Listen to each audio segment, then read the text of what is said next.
மர்மமான இரவு. ஒரு கிரைம் கதை.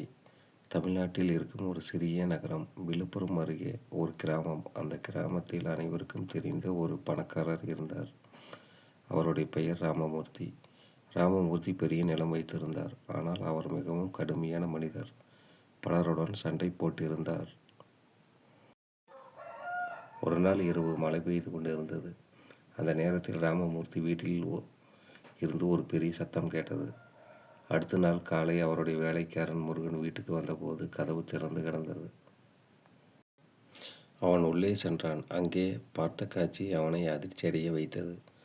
ராமமூர்த்தி தரையில் விழுந்து கிடந்தார். அவர் கொலை செய்யப்பட்டிருந்தார். முருகன் உடனே போலீஸுக்கு தகவல் கொடுத்தான். சில நிமிடங்களில் போலீஸ் வந்தது. இந்த வழக்கை விசாரிக்க ஆய்வாளர் அருண் வந்தார்.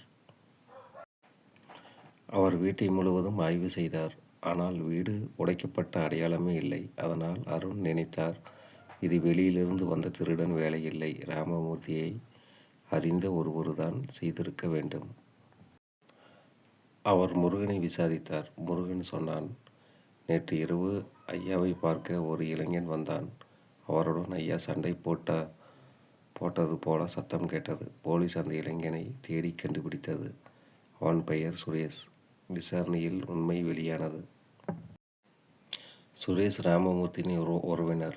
சொத்து விஷயத்தில் இருவருக்கும் பெரிய தகராறு நடந்தது. கோபத்தில் சுரேஷ் ராமமூர்த்தியை தள்ளிவிட்டான். அவர் மேஜையில் தலைமோதி அந்த இடத்திலேயே இருந்தார். அந்த உண்மையை மறைக்க அவன் வீட்டை விட்டு ஓடிவிட்டான். இறுதியில் போலீஸ் சுரேஷை கைது செய்தது. ஒரு கோபம், ஒரு நிமிட தவறு ஒரு உயிரை பறித்தது.